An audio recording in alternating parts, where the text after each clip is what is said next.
Hi everyone, this is Radhina. Welcome to Radhina Quants. இந்த செஷன்ல நம்ம என்ன பார்க்க போறோம் அப்படின்னா பேங்க் எக்ஸாம் ப்ரிப்பேர் பண்றவங்களுக்கு குவான்ஸ்க்கான மெயின்ஸ்க்கான சீரிஸ் இது செஷன் 3. ப்ரீவியஸா 2 செஷன்ஸ் அப்லோட் பண்ணிருக்கேன். பிளேலிஸ்ட்ல போய் பாருங்க கண்டிப்பா. ஸோ ப்ரீவியஸா நிறைய பேர் சப்போர்ட் பண்ணி கமெண்ட் பண்ணியிருந்தீங்க. Thank you so much. உங்களோட சப்போர்ட்டை கண்டினியூஸா கொடுங்க. டெஃபினட்டா நிறைய மெயின்ஸ் லெவல் கண்டென்ட் நான் ப்ரொவைட் பண்றேன். ஸோ தட் நிறைய ஆஸ்பிரண்டால கிராக் பண்ண முடியும் எக்ஸாம். சரியா?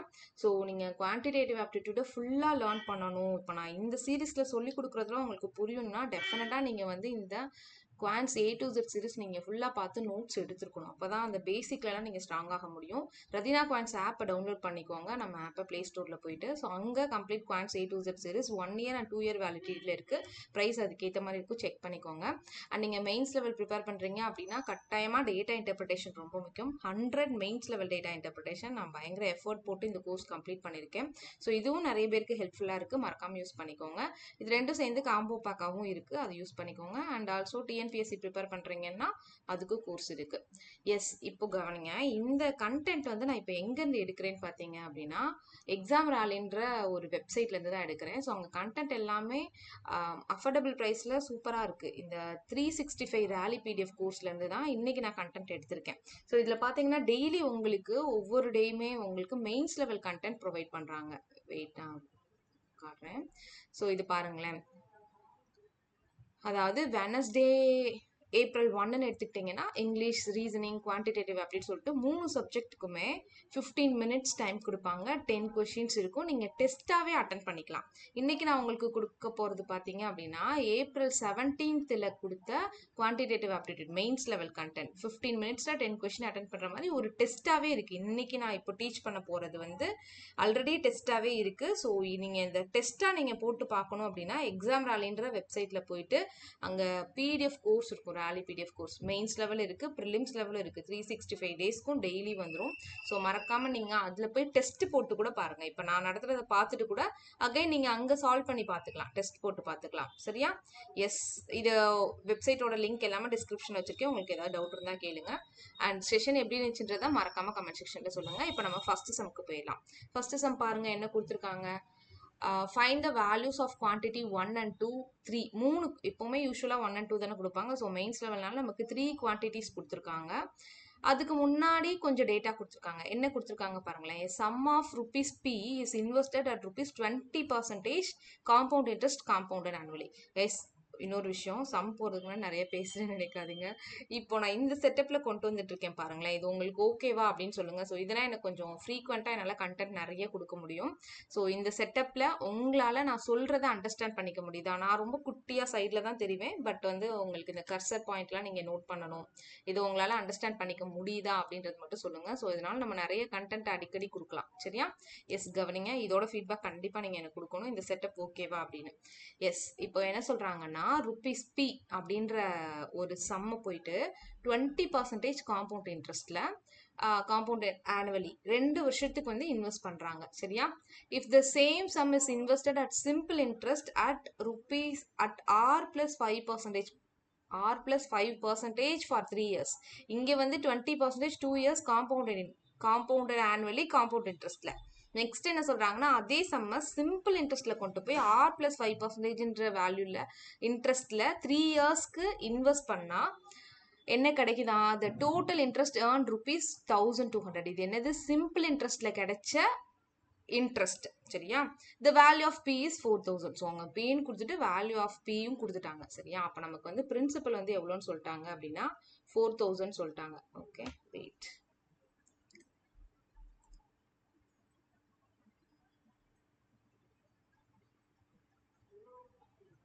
சாரி, ஒரு செகண்ட், சின்ன செட்டப் மட்டும் பண்ணிக்கிறேன்.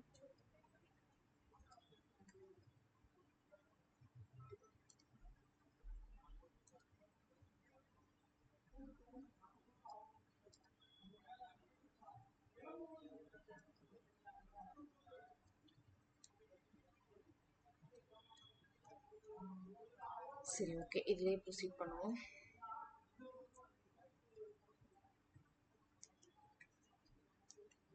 ஓகே, இதுல இந்த சம்ல என்ன சொல்லிட்டாங்கன்னா பிரின்சிபல் வந்து 4000 அப்படின்னு கொடுத்துட்டாங்க.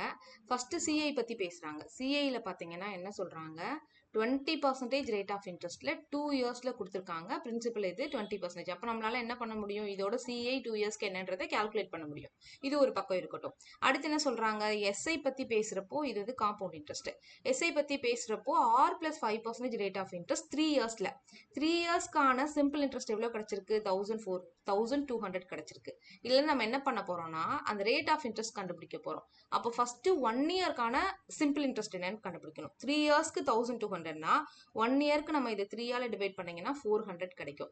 இப்போ இதோட ரேட் ஆஃப் இன்ட்ரெஸ்ட் எப்படி கண்டுபிடிப்பீங்க, அதுதான் அவங்க R+5% சொல்லிட்டாங்க. இந்த R+5% வேல்யூ என்ன இருக்கும் அப்படின்னா, டோட்டல் பிரின்சிபல் எவ்வளோ, 4000. 4000க்கு 1 இயர்க்கு 400 rupees வந்து இன்ட்ரெஸ்டா வந்திருக்குன்னா ரேட் ஆஃப் இன்ட்ரெஸ்ட் என்ன இருக்கு, 4000ல 400ன்றது 10%. இதெல்லாம் நீங்க இந்த மாதிரி எல்லாம் போட்டு பண்ணிட்டு இருக்க கூடாது. நான் டீச்சிங்காக இப்படி எல்லாம் நடத்துறேன். 4000ல 400ன்றது எவ்வளவு பர்சன்டேஜ் பாத்தீங்கன்னா 10%. பட் எக்ஸாம்ல நீங்க என்ன பண்ணணும், டக்குன்னு சால்வ் பண்ண தான் பார்க்கணும். அதாவது 4000ல 400ன்றது பார்த்த உடனே சொல்ல தெரியணும் 10%. சரியா? ஸோ அப்போ R+5% வேல்யூ 10%. அப்போ ஆரோட வேல்யூ என்னப்பா இருக்கும், R+5ன்றது 10னா ஆரோட வேல்யூ 5% இருக்குமா. ஸோ இந்த இடத்துல நம்ம ஆர் வேல்யூ கண்டுபிடிச்சாச்சு. ஓகே, இப்போ குவான்டிட்டி 1, 2, 3க்கு போயிடலாம்.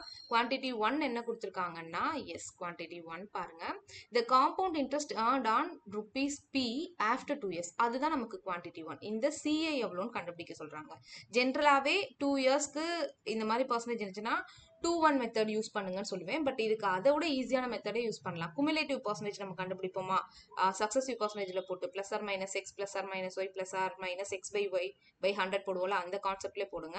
ஸோ 20% +20 +20 into 20 போட்டீங்கன்னா 20 into 20 divided by 100 போட்டீங்கன்னா இங்க பாருங்களேன், 20 + 20 40. இது ஒரு 4% கிடைக்கும், 44%. 10% 20%க்குலாம் மைண்ட்ல கரெக்டா ஞாபகம் வச்சுக்கோங்க. ஸோ எழுதுறது ரொம்ப ப்ராடா இருக்கு, நான் சின்ன சைஸ் கொஞ்சம் கம்மி பண்ணிடுறேன். ஓகே, இங்க பாருங்க, 20 + 20 20 into 20 divided by 100 வரும். சரியா? 4%. இது ஒரு 4%. இது ரெண்டும் சேர்த்தீங்கன்னா 40%. அப்போ டோட்டலா நீங்க என்ன பண்ணணும், 44% வந்து கால்குலேட் பண்ணணும். கரெக்டா? காம்பவுண்ட் இன்ட்ரெஸ்ட், அதாவது இந்த 4000ல 44% எவ்வளோன்னு நீங்க கால்குலேட் பண்ணணும். அது எப்படி கண்டுபிடிக்கலாம், இங்க பாருங்க, 10%ன்றது நமக்கு 400. 4000ல இது ரொம்ப சின்னதா இருக்கு, எஸ் வெயிட்,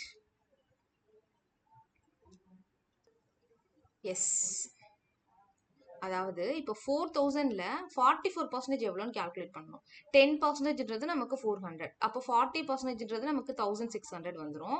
40% 1600னா 4%ன்றது நமக்கு 116 கிடைக்கும். ஸோ ஃபைனலாக பார்த்தீங்கன்னா 1670ன்றது நமக்கு கிடைக்கும்.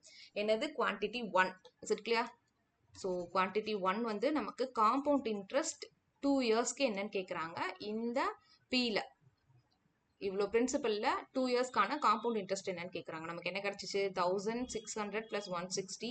ஸோ 1670. இதுதான் நமக்கு குவான்டிட்டி 1 கிடைச்சிருக்கு. இப்போ நம்ம குவான்டிட்டி 2 பார்ப்போமா. குவான்டிட்டி 2 என்னன்னா, the cost price of an article if a shopkeeper marks it up by 50%, offers R+15% discount and still makes a profit of ₹352. So நமக்கு என்ன சொல்லிட்டாங்க அப்படின்னா, காஸ்ட் ப்ரைஸ் அதாவது காஸ்ட் ப்ரைஸ் கண்டுபிடிக்க சொல்றாங்க. அதுதான் குவான்டிட்டி 2. சரியா? அதுக்கு சில க்ளூஸ் கொடுத்துருக்காங்க. இந்த ஆர் வேல்யூ நம்ம ஆல்ரெடி கண்டுபிடிச்சு வச்சிருக்கோம். ஆரோட வேல்யூவை நம்ம கண்டுபிடிச்சிருக்கோம், அதுதான் இங்கே நம்ம யூஸ் பண்ண போகிறோம். ஸோ இப்போ இந்த மாதிரி கொஸ்டினுக்கு நம்ம என்ன பண்ண போகிறோம், காஸ்ட் ப்ரைஸை 100x வச்சுக்கலாம், கொஞ்சம் ஈஸியாக இருக்கிறதுக்காக. 100x என்னோட காஸ்ட் ப்ரைஸ்ன்னு வச்சுடுறேன். இங்கேருந்து அவங்க என்ன பண்ணுறாங்க, ஒரு 50% மார்க் அப் பண்ணுறதுனா என்ன, காஸ்ட் ப்ரைஸ்லேருந்து 50% இன்க்ரீஸ் பண்ணி மார்க் ப்ரைஸ்ன்னு ஃபிக்ஸ் பண்ணுறாங்க. அப்போ 100ல 50%ன்றது 50x. ஸோ மார்க்டு ப்ரைஸ் வந்து பார்த்தீங்கன்னா 150xன்னு மாறிடும்.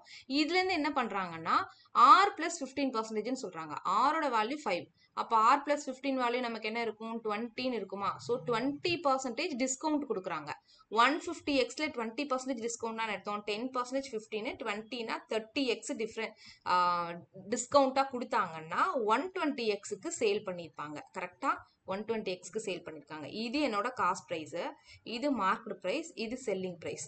ஆக்சுவலா ப்ராஃபிட் எப்படி கண்டுபிடிக்கணும்? காஸ்ட் பிரைஸ்ல இருந்து எவ்வளவு இன்க்ரீஸ் பண்ணி செல்லிங் பிரைஸ் இருக்கோ அதுதான். அதாவது 20x தான் நமக்கான தேவையான ப்ராஃபிட். இந்த 20x ஓட வேல்யூ தான் நமக்கு என்னன்னு கொடுத்துருக்காங்க, 352. 20x எனக்கு 352 இருந்துச்சுன்னா அப்ப x ஓட வேல்யூ என்ன இருக்கும்? ஆக்சுவலி நமக்கு 100x வேணும். அப்ப டைரக்டா கண்டுபிடிங்க. 20x வேல்யூ 352னா 100x என்ன இருக்கு? இன்டூ 5. 20ல இருந்து 100ன்றது 5ஆல மல்டிப்ளை ஆயிருக்கு. அப்போ இதையும் நீங்க 5ஆல மல்டிப்ளை பண்ணீங்க அப்படின்னா காஸ்ட் பிரைஸ் நமக்கு கிடைச்சிடும். ஒரு நம்பர் எப்படி 5ஆல மல்டிப்ளை பண்ணலாம்? 10/2 போட்டுக்கலாம். அப்படி பார்த்தா 1 டைம் 7 டைம் 6 டைம் 0 1670. ஸோ இங்கேயும் நமக்கு என்ன கிடைச்சிருக்கு? இங்க நமக்கு குவான்டிட்டி 1ஓட வேல்யூ 1760 கிடைச்சிச்சு. இப்போ செகண்ட் குவான்டிட்டியும் பார்த்தீங்க அப்படின்னா 1760 சேம் வேல்யூ தான் கிடைச்சிருக்கு. இப்போ நம்ம என்ன பண்ண போறோம்? குவான்டிட்டி 3 கண்டுபிடிக்க போறோம்.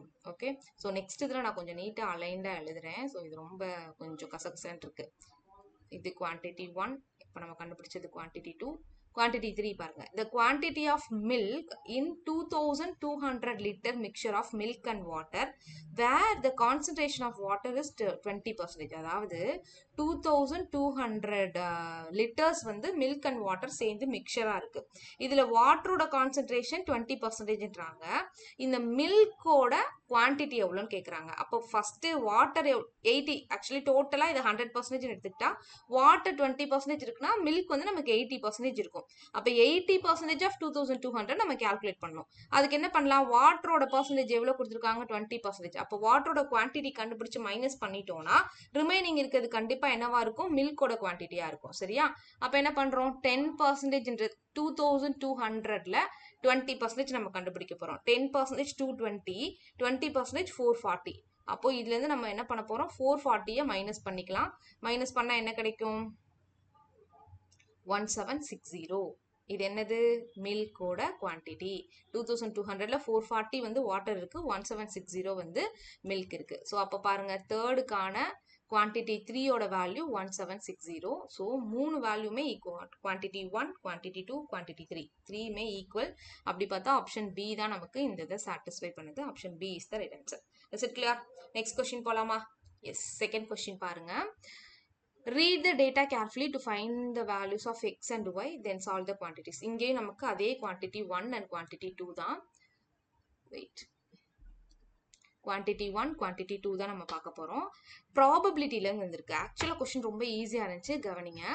Back A contains x red 5 green and 3 blue balls. So ஏன்னு ஒரு பேக் இருக்கு. அந்த பேக்ல என்னெல்லாம் இருக்கு பாருங்க. ரெட் கலர் பால் இருக்கு, கிரீன் கலர் பால் இருக்கு, ப்ளூ கலர் பால் இருக்கு. ரெட் கலர் பால் கவுண்ட் எனக்கு தெரியாது, எக்ஸ்ன்னு வச்சிருக்காங்க. கிரீன் பார்த்தீங்கன்னா 5 கிரீன் இருக்கு, ப்ளூ பார்த்தீங்கன்னா 3 ப்ளூ இருக்கு. அடுத்து பேக் பி கண்டைன்ஸ் 6 ரெட். அதே மாதிரி பேக் பின்னு ஒரு பேக் இருக்கு, அதுலயும் ரெட்டு கிரீன் ப்ளூ பால்ஸ் இருக்கு. சரியா? ரெட் கலர் பாத்தீங்கன்னா எவ்வளோ? 6 ரெட் பால்ஸ் இருக்கு. கிரீன் கலர் பால் கவுண்ட் தெரியாது, அது ஒய்ன்னு வச்சிருக்காங்க. அண்ட் 4 ப்ளூ பால்ஸ் இருக்கு. Okay, the probability of drawing 1 red ball from bag A is 1/3. இங்க என்ன சொல்றாங்க? நமக்கு ரெட் கலர் பால் கவுண்ட் தெரியாது, ஆனா அதை கண்டுபிடிக்கிறதுக்கான க்ளூ தான் இது. பேக் ஏல இருந்து ஒரு பால் எடுக்கும் போது அது ரெட் கலர் பாலா இருக்கிறதுக்கான ப்ராபபிலிட்டி வந்து 1/3. சரியா? அப்ப நம்ம என்ன பண்ண போறோம்னா இதை யூஸ் பண்ணி ரெட் ஏ பேக்ல இருக்கக்கூடிய ரெட் கலர் பால்ஸோட கவுண்ட்டை கண்டுபிடிக்க முடியும், எக்ஸ் வேல்யூ கண்டுபிடிக்க முடியும். அது எப்படி பண்றதுன்னு பாப்போமா? இல்லைன்னா அடுத்ததே ரீட் பண்ணிருங்க. The probability of drawing 1 green ball from bag B is 1/3. இது y கண்டுபிடிக்கிறதுக்கான க்ளூ. எஸ், கவனிக்குங்க. ஃபர்ஸ்ட் இதை நம்ம இந்த ஸ்டேட்மெண்ட்டை ஃபர்ஸ்ட் எடுத்துக்கலாம். இந்த statement, the probability of drawing 1 red ball from bag A, இதை ஃபர்ஸ்ட் நம்ம எடுத்துக்கலாம். பேக் ஏல டோட்டல் பால்ஸ் எவ்வளோ இருக்கு? டோட்டல் பால்ஸ் பார்த்தீங்கன்னா எக்ஸ் தெரியாது. இன் டேர்ம்ஸ் ஆஃப் எக்ஸ்லேயே சொல்லுங்க. எக்ஸ் பிளஸ் 5 பிளஸ் 3 போட்டீங்கன்னா எக்ஸ் பிளஸ் 8 பால்ஸ் இருக்கும் பேக் ஏல டோட்டலா. இதுல பாருங்க 6 பிளஸ் ஒய் பிளஸ் 4னா ஒய் பிளஸ் 10 பால்ஸ் இருக்கும் டோட்டலா. ஓகேவா? இப்ப பேக் ஏல இருந்து ஒரு பால் எடுக்கிறது, அது வந்து ரெட் கலர் பாலா இருக்கிறதுக்கு, பேக் ஏல இருந்து ரெட் கலர் பால் எடுக்கிறதுக்கான ப்ராபபிலிட்டி எப்படி சொல்லணும்? டோட்டல் பால்ஸ் எவ்வளோ இருக்கோ அதை டினாமினேட்டர்ல போடுங்க. அதுல ரெட் பாலா இருக்கணும்னா நியூமரேட்டர்ல எக்ஸ் வரும். இதுதான் யூஸ்வலா நம்ம ப்ராபபிலிட்டியில பண்றது. டோட்டல் பால்ஸ் டினாமினேட்டர்ல போடணும், எந்த பால் எடுக்க போறோமோ அதோட கவுண்ட்டை மேல போடணும். இது வந்து ஒரே ஒரு பால் எடுக்கிறப்போ இந்த கான்செப்ட் நீங்க ஃபாலோ பண்ணணும். 2 பால்ஸ் 3 பால்ஸ்லாம் எடுக்கிறப்போ 2C2 3C2 அந்த மாதிரி எடுத்துக்கணும். சரியா? இதுதான் எதுக்கு ஈக்குவல் சொல்லிட்டாங்க? 1/3க்கு ஈக்குவல் சொல்லிட்டாங்க. இப்போ பாருங்க, இதை யூஸ் பண்ணி நம்மளால எக்ஸ் வேல்யூ சொல்ல முடியுமா? டெஃபினட்டா சொல்ல முடியும். அப்படியே கிராஸ் மல்டிப்ளை பண்ணுங்க, என்ன கிடைக்கும்? 3x equal to x plus 8. அடுத்து இந்த x இந்த சைட் போயிடுச்சுன்னா நமக்கு 2x ஓட value 8, x is equal to 4. நீங்க மெயின்ஸ் ப்ரிப்பேர் பண்ற ஆஸ்பிரண்ட்னா இந்த ஸ்டெப்க்கு அப்புறம் டைரக்டா இங்க வந்துடணும். பட் நான் டீச் பண்ணும்போது இந்த ஸ்டெப் எல்லாம் ஸ்கிப் பண்ணேன்னா ஒரு பிகினர் இப்பதான் ப்ரிலிம்ஸ் கிளியர் பண்ணிட்டு மெயின்ஸ் அப்ரோச் பண்றவங்களுக்கு கஷ்டமா இருக்கும். அதனாலதான் இதெல்லாம் நான் சொல்றேன். இனி போக போக என்ன பண்ணிடுவேன்னா நானுமே இந்த ஸ்டெப்பை ஸ்கிப் பண்ண ஆரம்பிச்சிருவேன். ஸோ தட் கொஞ்சம் நிறைய ஸ்டெப்பை ஸ்கிப் பண்ணி பழகுங்க, அப்பதான் நமக்கு கொஞ்சம் ஃபாஸ்டா பண்ண முடியும். ஸோ எக்ஸ் வேல்யூ நமக்கு 4னு கிடைச்சிருச்சு. அதாவது இந்த இடத்துல எக்ஸ் வேல்யூ நமக்கு 4. கலர் சேஞ்ச் பண்ணி போடுவோம்.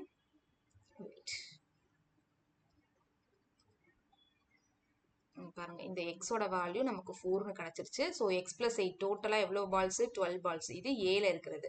அதே மாதிரி பிக்கு பார்ப்போமா? பில என்ன சொல்லிட்டாங்க? டோட்டல் பால்ஸ் எவ்வளோ இருக்கு? அதாவது பி பேக்ல இருந்து கிரீன் கலர் பால் எடுக்கிறதுக்கான ப்ராபபிலிட்டி தான் கொடுத்துருக்காங்க. சரியா? ஸோ அப்போ என்ன பண்ணது? பில டோட்டல் பால்ஸ் ஒய் பிளஸ் 10.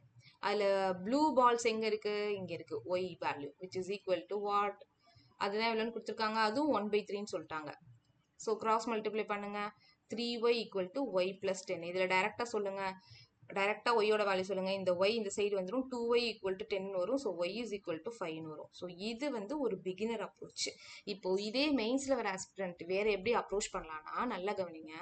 இப்போ இந்த பார்ட்ல என்ன சொல்றாங்க? ஏ பால்ல ரெட் கலர் பால் எடுக்கிறதுக்கு 1/3ன்னு சொல்றாங்க. கரெக்டா? இப்போ இந்த போர்ஷன்ல ரெட்டோட பார்ட் 3 பார்ட் டோட்டல்னா ஒரு பார்ட் ரெட்டா. சரியா? அப்போ ஒரு பார்ட் ரெட்னா ரிமைனிங் 2 பார்ட்ஸ் இருக்கு பாருங்களேன், அதுதானே இந்த கிரீன் அண்ட் ப்ளூவா இருக்கும். அப்போ டைரக்டாவே இந்த ஈக்குவேஷன்லாம் போடாம இது எப்படி அப்ரோச் பண்ணணும்னு சொல்றேங்க. இங்க பாருங்க, ரெட் கலரோட பார்ட் ஒரு பார்ட், அதுதான் இதுக்கு அர்த்தம். ரெட் கலரோட, அதாவது ஏல ரெட் கலர் பார்ட் 1/3 இருக்குன்னா 3ல ஒரு பங்கு வந்து ரெட் கலரா இருக்குன்னு அர்த்தம். அப்ப ரிமைனிங் 2 பார்ட் எதுவா தான் இருக்கும்? கிரீன் அண்ட் ப்ளூவா தான் இருக்கும். அப்ப இது ரெண்டும் சேர்த்தீங்கன்னா 8. 2 பார்ட்டோட வேல்யூ 8னா ஒரு பார்ட் வேல்யூ 4 டக்குன்னு போட்டுடலாம். அதே தான் இங்கேயும். இங்க பாருங்க 1/3 கொடுத்துருக்காங்களா? அப்போ கிரீன் பாலோட பார்ட் வந்து ஒரு பார்ட் இருக்கு, ரிமைனிங் ஃபுல்லா 3 பார்ட் இருக்குன்னு சொல்றாங்க. டோட்டல் பார்ட் எவ்வளவு பாருங்க? 6 பிளஸ் ஒய் பிளஸ் 4. இது 3 சேர்ந்தா 3 பார்ட் எடுத்துக்கிட்டோம்னா ஒரு பார்ட் வந்து கிரீன். அப்ப ரிமைனிங் 2 பார்ட்ஸ் என்னவா இருக்கும்? 6 பிளஸ் 4. 2 பார்ட்டோட வேல்யூ வந்து நமக்கு 10னா ஒரு பார்ட் வேல்யூ என்னவா இருக்கும்? 5ஆ இருக்கும். ஸோ அதுதான் நமக்கு green colour ball count. So இப்போ நான் சொல்றது புரிஞ்சுக்க முடியலன்னா நீங்க இந்த ஸ்டெப்லேயே பண்ணிடுங்க. இப்போ நமக்கு என்ன தெரிஞ்சிருச்சு? எக்ஸ் வேல்யூ தெரிஞ்சிருச்சு, ஒய் வேல்யூ தெரிஞ்சிருச்சு. இப்போ ஒய் வேல்யூவே நம்ம ஃபில் பண்ணிடுவோமா? ஸோ ஒய் பாருங்க, ஒய்யோட வேல்யூ நமக்கு 5ன்னு கிடைச்சிருச்சு. அப்போ 15 பி பால் பேக் பில 15 பால்ஸ் இருக்கு. இப்போ நம்ம குவான்டிட்டி 1 and 2க்கு போயிடலாம். எஸ், குவான்டிட்டி 1 என்ன கொடுத்துருக்காங்க? Total number of ways to draw 2 balls from bag A. அதாவது பேக் ஏல இருந்து என்ன பண்றோம்னா 2 பால் எடுக்கிறதுக்கான நம்பர் ஆஃப் வேஸ். இதை வந்து ப்ராபபிலிட்டி நினைக்கிறாதீங்க, இது பெர்முடேஷன். சரியா? Permutation and combination. 2 ball bag ஏல இருந்து நான் 2 balls எடுக்கிறதுக்கு எனக்கு எவ்வளோ வேஸ் இருக்குன்னு கேட்குறாங்க. அப்போ குவான்டிட்டி 1 என்ன பண்ணணும்னா, பேக் ஏல டோட்டல் நம்பர் ஆஃப் பால்ஸ் எவ்வளோ? 12 பால்ஸ்.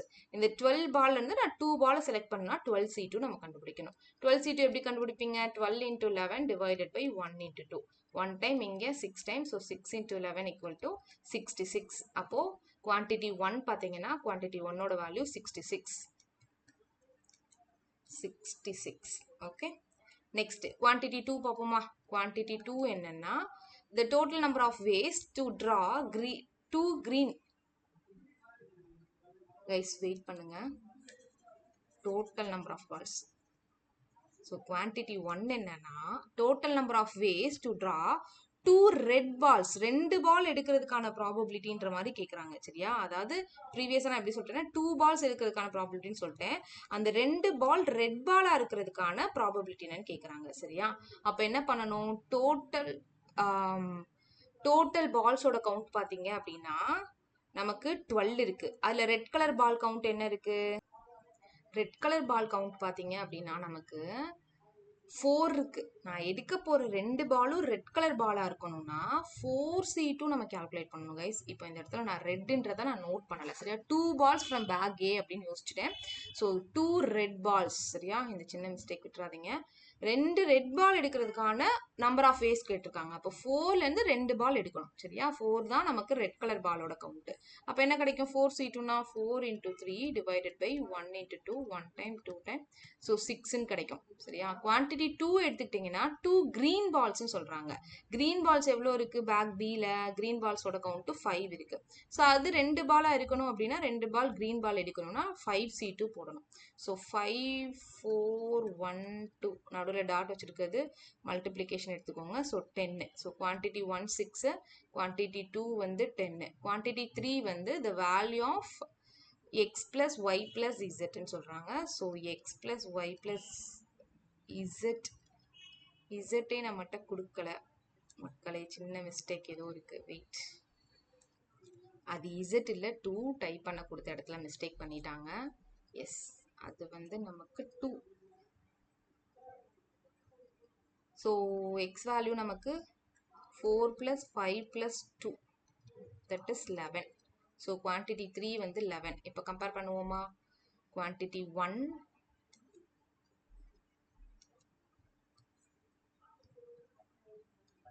குவான்டிட்டி 1 வந்து 6, quantity 2 10, quantity 3 11. Less than. So option quantity 1 is less than quantity 2. அதுவும் டைப்பிங் மிஸ்டேக் பண்ணியிருக்காங்க guys. Less than option A is the right answer சரியா. ஸோ கிளியர் நினைக்கிறேன். Next question போயிடலாம். Third question பாருங்க என்ன கொடுத்துருக்காங்கன்னு. Find the values of okay அதே தான்.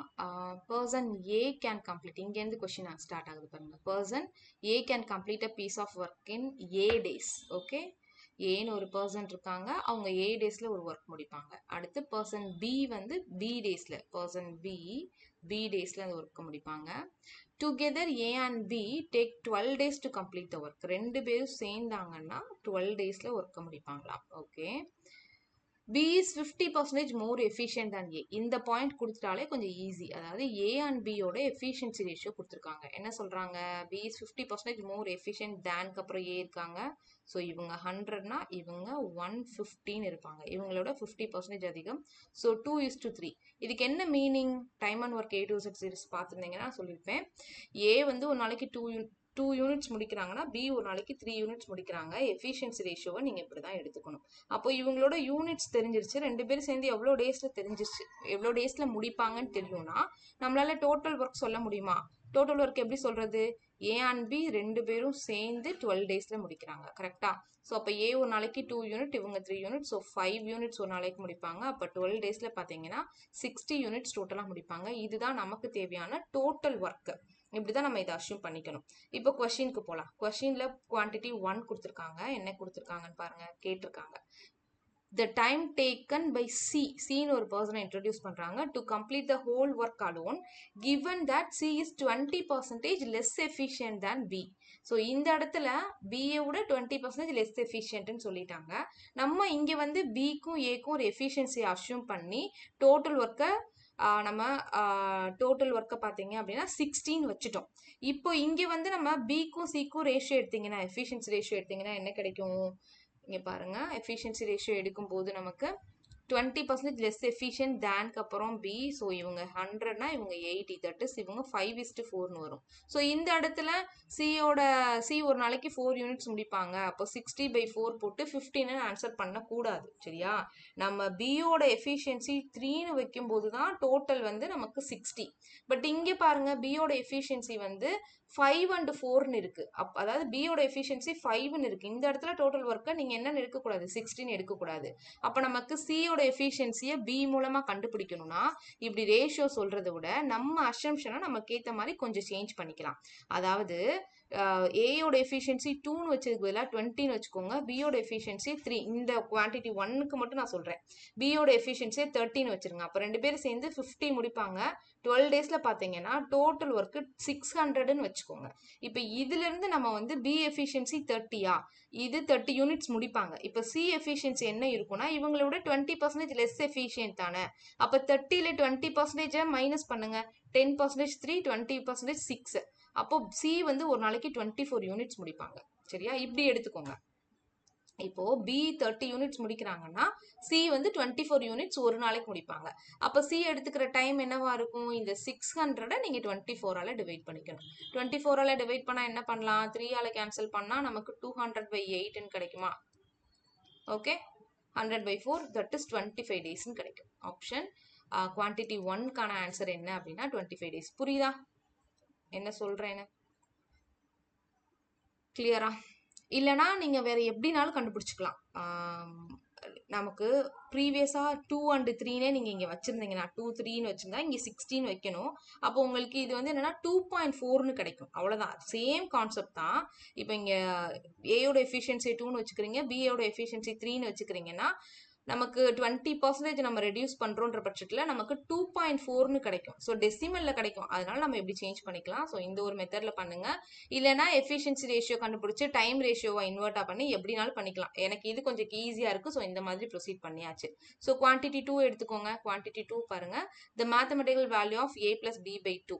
ஸோ a இவ்வளோ நமக்கு.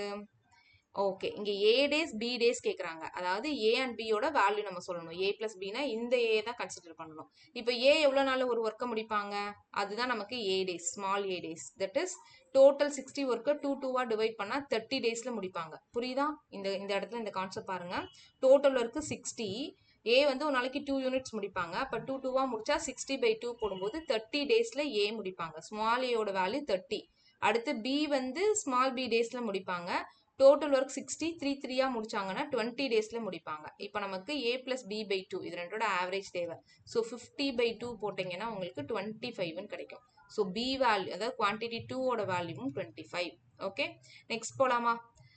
The time taken in days by D to complete the work alone given that A and D together can complete the work in 15 days. இப்போ பாருங்க என்ன சொல்றாங்க. Quantity 3 என்னன்னா Dன்னு ஒரு பர்சனை கொண்டு வராங்க.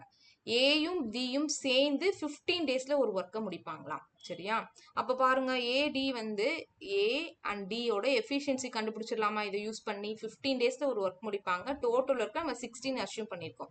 டோட்டல் 60யை 15ஆல நீங்க டிவைட் பண்ணீங்கன்னா 4 யூனிட்ஸ் கிடைக்கும். ஏ அண்ட் டி ரெண்டு பேரோட total efficiency per day efficiency 4. இதுல ஏயோட எஃபிஷியன்சி எவ்வளோ? 2. அப்போ இந்த 4ல 2 போயிடுச்சுன்னா ரிமைனிங் 2 டிஓ தான் இருக்கும். டியும் ஒரு நாளைக்கு 2 யூனிட்ஸ் தான் முடிப்பாங்க.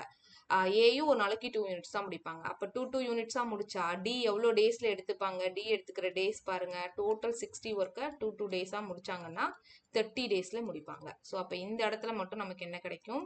30ன்னு கிடைக்கும். 30 days.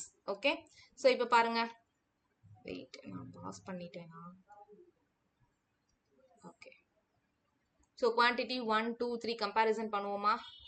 Quantity 1 is equal to quantity 1, 2, 3. இது ரெண்டும் ஈக்குவல். குவான்டிட்டி 1 and 2 ஈக்குவலா இருக்கு.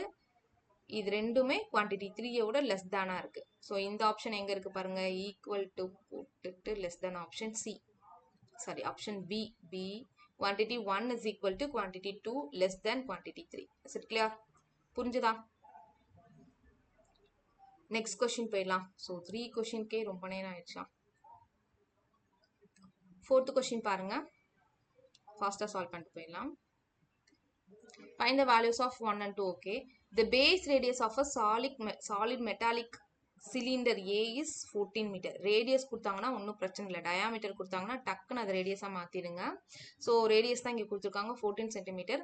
ஹைட் வந்து 10 சென்டிமீட்டர். இது சிலிண்டர் பற்றின டேட்டா. ஓகேவா? குவான்டிட்டி 1 என்ன கேட்குறாங்க அப்படின்னா குவான்டிட்டி 1 டைரெக்டாக கேட்குறாங்க. The volume of a cone whose base radius is half of the cylinder radius is half of cylinder A's radius whose height is 50% more than cylinder's height. இப்போ பாருங்க, கோனோட volume கேட்குறாங்க. சரியா, அதுல நமக்கு ஆர் அண்ட் ஹெச் நம்ம தனியா கண்டுபிடிக்கிற மாதிரி க்ளூ கொடுத்துருக்காங்க. ரேடியஸ் எப்படி இருக்கான், சிலிண்டர் ஏயோட ரேடியஸ்ல ஹாஃபா இருக்கான். அப்போ 14ல ஹாஃப் எவ்வளோ 7. ஸோ ஆரோட வேல்யூ 7. ஹைட் எப்படி இருக்கு 50% மோர் தேன் சிலிண்டர் ஏஸ் ஹைட். ஏயோட ஹைட்டு 10. இதுல 50%னா ஹாஃப் 5 அதிகமா இருந்துச்சுன்னா இங்க ஹைட் வந்து 15. இப்போ கோனோட வால்யூம்கான ஃபார்முலா என்ன, volume equal to 1/3 pi r square h. Okay, formula இங்க ரொம்ப முக்கியம்.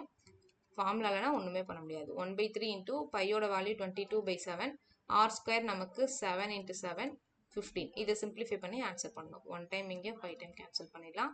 1 டைம் கேன்சல் ஆயிரும். வேற எதுவும் கேன்சல் பண்ண முடியுமா? ஓகே, அவ்வளோதான். ஸோ இது ரெண்டு நீங்கள் மல்டிப்ளை பண்ணீங்கன்னா 110 7 17 கிடைக்கும். ஸோ குவான்டிட்டி 1ஓட வேல்யூ நமக்கு எவ்வளோ கிடைச்சிருக்கு 770. குவான்டிட்டி 1 வந்து 770 கிடைச்சிருக்கு. இப்போ குவான்டிட்டி 2 போயிடலாமா? குவான்டிட்டி 2 பாருங்க. The curved surface area of a hemisphere with a radius of 10.5 cm. Curved surface area of hemisphere என்ன வரும் நமக்கு 2 pi r square. ஓகேவா? ஸோ இங்கே என்ன சொல்கிறாங்க, வித் ரேடியஸ் ஆஃப் 10.5 ரேடியஸோட வேல்யூ கொடுத்துருக்காங்க. அப்போ நம்ம டைரெக்டாக கண்டுபிடிக்கிறது தான். 2 × 22/7 ஆர் ஸ்கொயர்னா நமக்கு 10.5 × 10.5 அப்ராக்சிமேட்டாக கண்டுபிடிக்க முடியுமான்னு பார்ப்போம். ஏன்னா டெசிமலில் வேற வந்திருக்கு. ஓகே, இங்கே நம்ம கேன்சல் பண்ணோம்னா 1 டைம் 1.5ன்னு கிடைக்கும். அவ்வளோதான். இதை நம்ம மல்டிப்ளை பண்ணி தான் ஆகணும். வேறு எப்படியாவது கேன்சல் பண்ண முடியுமா?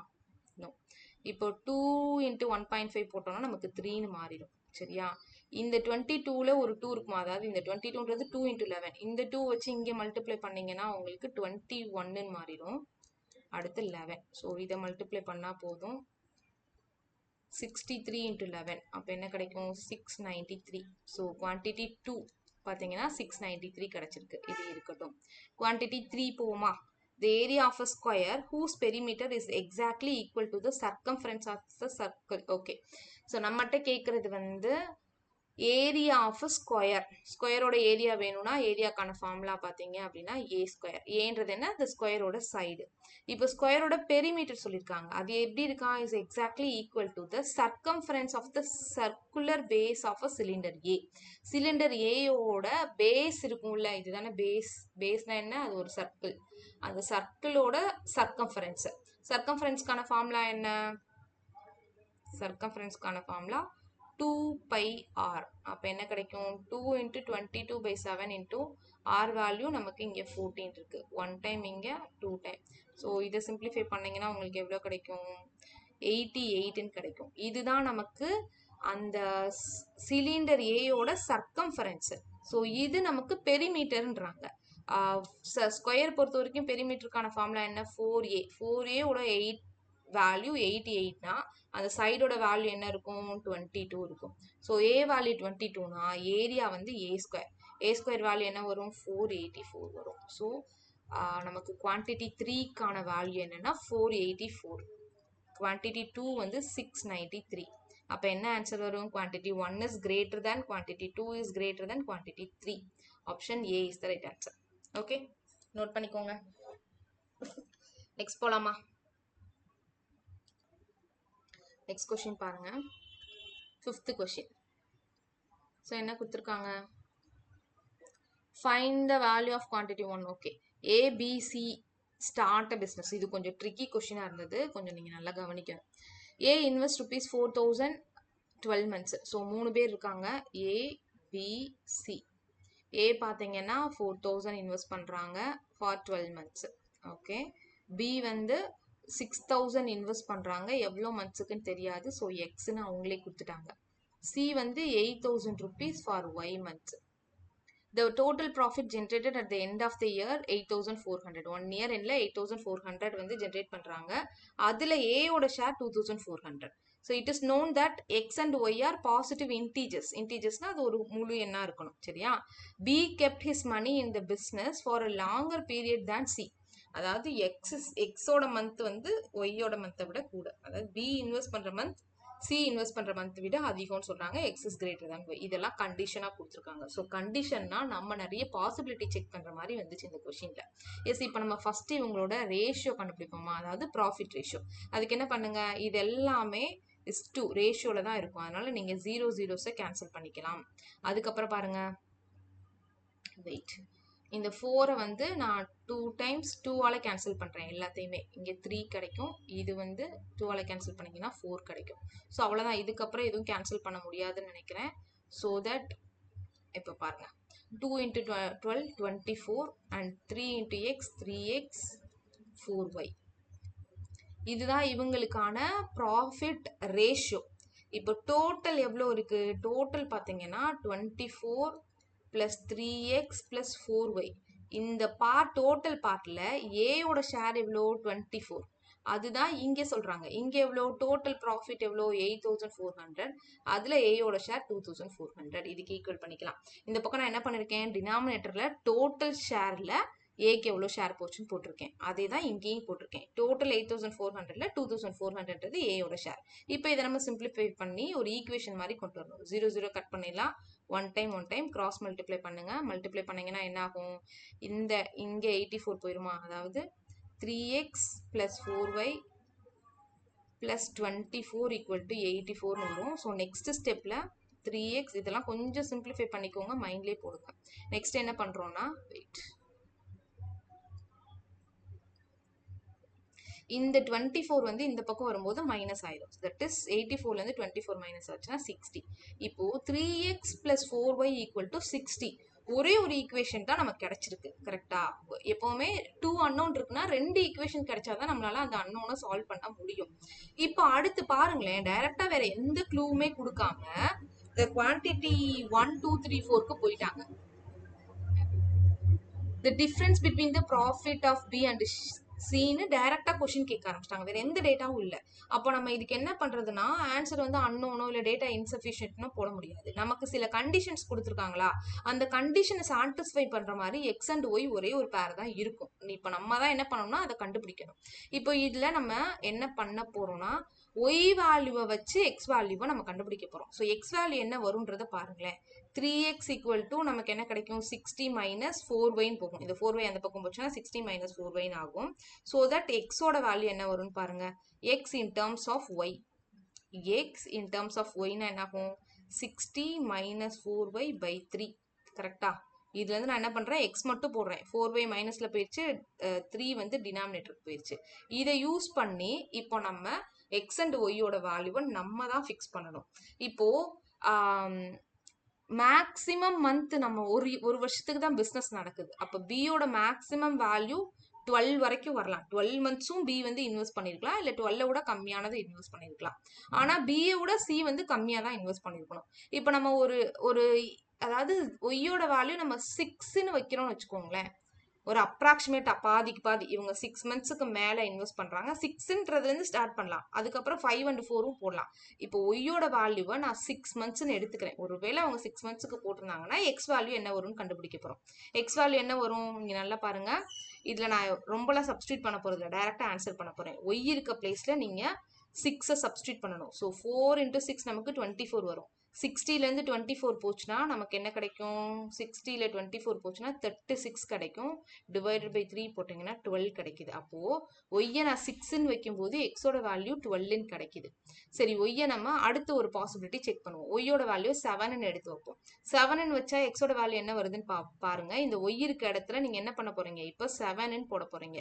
4 7s are நமக்கு 28. 60ல 28 போச்சுன்னா நமக்கு என்ன கிடைக்கும், 32 கிடைக்குமா. 32 3ஆல் டிவைட் பண்ணும்போது நமக்கு ஹோல் நம்பரே கிடைக்காது. அப்போ ஒய் 7 எடுத்தா எக்ஸோட வேல்யூ டெசிமல்ல வரும். நமக்கு வந்து பாசிட்டிவ் இன்டிஜரா வரணும்னு சொல்லிட்டாங்க. அப்போ ஒய் 7 வந்து சாட்டிஸ்ஃபை பண்ணல. ஒருவேளை அப்ராக்சிமேட் வேல்யூ கண்டுபிடிங்க, என்ன கிடைக்குதுன்னு பாருங்க.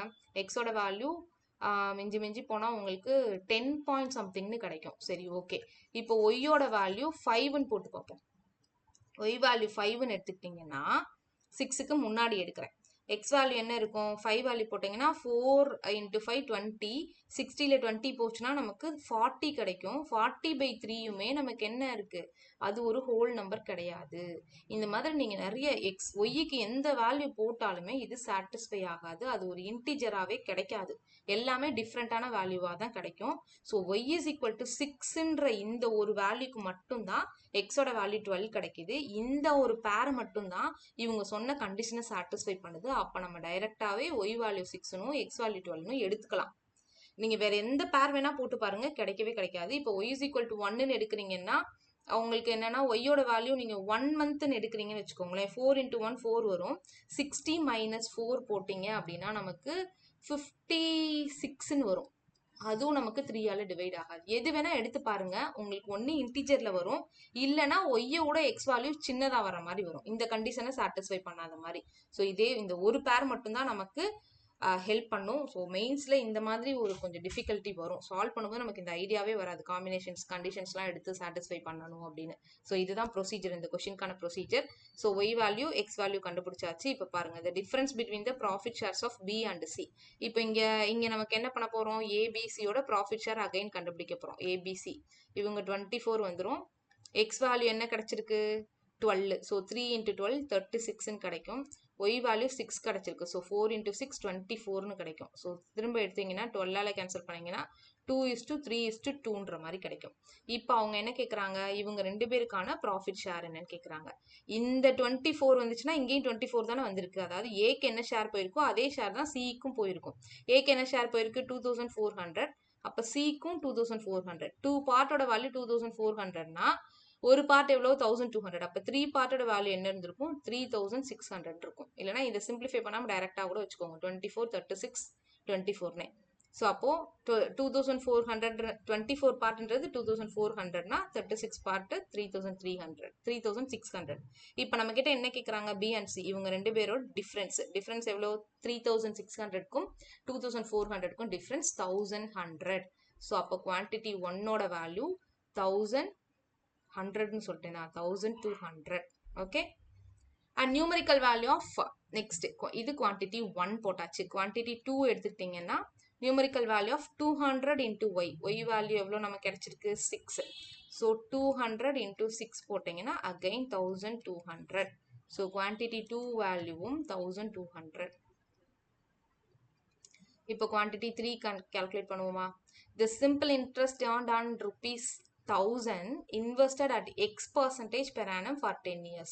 So 1000 rupees simple அதாவது principal X% X எவ்வளோ 12% rate of interest 10 yearsக்கு 1 yearக்கு 12% 10 yearsக்கு 120% of 1000 எவ்வளோன்னு calculate பண்ணணும் என்ன கிடைக்கும் அதுவும் நமக்கு 1200 கிடைக்கும் ஸோ குவான்டிட்டி 3யும் நமக்கு 1200 கிடைச்சிருக்கு ஓகே அப்போ என்ன வரும் quantity 1 is equal to quantity 2 is equal to quantity 3 option C is the right answer is it clear so இந்த இடத்துல இந்த ஒரு பாயிண்ட்டை மட்டும் கரெக்டாக கேட்ச் பண்ணிட்டீங்கன்னா யார் கேட்ச் பண்ணுறீங்களோ டெஃபினட்டாக இந்த கொஷினுக்கான மார்க் உங்களுக்கு மட்டும் கிடைக்கும் நெக்ஸ்ட் போகலாம்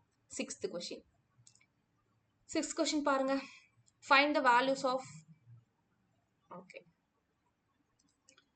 find the values of quantity 1 2 3 okay train A crosses a stationary pole in 15 seconds ஒரு train ஒரு pole 15 secondsல cross பண்ணுது 200 meter long bridge 25 secondsல cross பண்ணுதுன்னு சொல்றாங்க train B which is 400 meter long அடுத்து பி ட்ரெயின் இப்போ ஃபர்ஸ்ட் ஏ ட்ரெயினுக்கு வருவோம் ஏ ட்ரெயின் வந்து 15 செகண்ட்ஸ்ல ஒரு போல கிராஸ் பண்ணதுன்னா என்ன அர்த்தம் ட்ரெயின்ஸோட A to Z சீரிஸ் தயவு செஞ்சு போய் பாருங்க கிளியரா டீச் பண்ணிருப்பேன் ஒரு ட்ரெயின் ஒரு போல கிராஸ் பண்ணுதுன்னா அது வேற எதையும் கிராஸ் பண்ணல போலுக்கு நோ லென்த் ட்ரெயினோட லென்த் கம்பேர் பண்ணும்போது போலுக்கு லென்த்தே கிடையாது அந்த கம்பம்க்கு லென்த்தே கிடையாது ஸோ அப்போ ட்ரெயின் வந்து அதோட ஓன் லென்த்தை கிராஸ் பண்ணதான் 15 செகண்ட்ஸ் எடுத்திருக்கும் இந்த 200 மீட்டர் லாங் பிரிட்ஜ் இருக்குல்ல இதை கிராஸ் பண்றதுக்கு அது 25 செகண்ட்ஸ் இந்த 15 செகண்ட்ஸ்ல என்ன பண்ணிருக்கு ட்ரெயினோட ஓன் லென்த்தை தான் அது கிராஸ் பண்ணிருக்கும் 25 செகண்ட்ஸ்ல பிரிட்ஜை கிராஸ் பண்ணதுன்னா என்ன அர்த்தம் இந்த 25 செகண்ட்ஸ்ல ட்ரெயின் அதோட ஓன் லென்த்தையும் கிராஸ் பண்ணிருக்கும் பிரிட்ஜோட லென்த்தையும் கிராஸ் பண்ணிருக்கும் அதுக்கு தான் 25 செகண்ட்ஸ் ஆயிருக்கு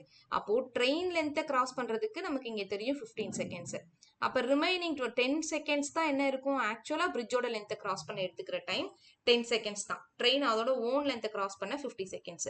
இப்போ இந்த 10 செகண்ட்ஸில் பிரிட்ஜோட லென்த் எவ்வளோ இருக்கு, 200 மீட்டர். அப்போ 10 செகண்ட்ஸில் 200 மீட்டர் அது கிராஸ் பண்ணியிருக்குன்னா 15 செகண்ட்ஸில் எவ்வளோ மீட்டர் கிராஸ் பண்ணியிருக்கும், 300 மீட்டர். அப்போ ட்ரெயினோட லென்த் நமக்கு எவ்வளோ கிடைச்சிருக்கு, 300 மீட்டர். ட்ரெயின் லென்த்து 300 மீட்டர், அதை 15 செகண்ட்ஸில் கிராஸ் பண்ணுதுன்னா ட்ரெயினோட ஸ்பீட் என்ன இருக்கும், ட்ரெயினோட ஸ்பீட் என்ன இருக்கும், 300/15 போடுங்க. 300/15 போட்டிங்கன்னா 20 மீட்டர் பெர் செகண்ட். ஸோ அந்த ஒரே ஸ்டேட்மெண்ட்டில் நம்ம இவ்வளோ விஷயங்கள் கற்றுக்கலாம். ஸ்பீட் ட்ரெயினோட ஸ்பீட் எஸ்ஏ. Is clear? இந்த ஒரு ஸ்டேட்மெண்ட் மட்டும் பார்த்துக்கோங்க. அது ஓன் லென்த்தை கிராஸ் பண்ண 15 செகண்ட்ஸ் எடுத்திருக்கு. 200 மீட்டர் பிரிட்ஜை கிராஸ் பண்ண 25 செகண்ட்ஸ் எடுத்திருக்குன்னா இந்த 25 செகண்ட்ஸ்க்குள்ள ட்ரெயின் அதோட ஓன் லென்த்தையும் கிராஸ் பண்ணியிருக்கும், பிரிட்ஜையும் கிராஸ் பண்ணியிருக்கும். ஓன் லென்த்தை கிராஸ் பண்ண 15 செகண்ட்ஸ், பிரிட்ஜை கிராஸ் பண்ண 10 செகண்ட்ஸ் எடுத்திருக்கு. அப்போ 10 செகண்ட்ஸில் 200 மீட்டர்னா 15 செகண்ட்ஸில் 300 மீட்டர் கிராஸ் பண்ணியிருக்கும். ஸோ 300 மீட்டரை 15 செகண்ட்ஸில் கிராஸ் பண்ணுதுன்னா அதோட ஸ்பீட் பாருங்க 20 மீட்டர் பெர் செகண்ட்ஸ். ஓகே, இதை கண்டுபிடிச்சாச்சு. இப்போ அடுத்து ட்ரெயின் பிக்கு வராங்க. ட்ரெயின் பின்னு ஒன்று என்ன பண்ணுது அப்படின்னா 400 மீட்டர் லாங். ட்ரெயின் பியோட லென்த் கொடுத்துட்டாங்க, ட்ரெயின் பி லென்த். ஸோ இந்த 300 மீட்டர்ன்றது train A length. Train B length பார்த்தீங்கன்னா 400 மீட்டர்.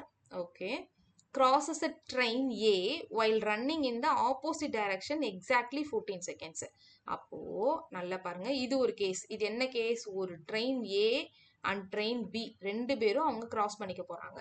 எதுல, ஆப்போசிட் டைரக்ஷன்ல கிராஸ் பண்ண போறாங்க.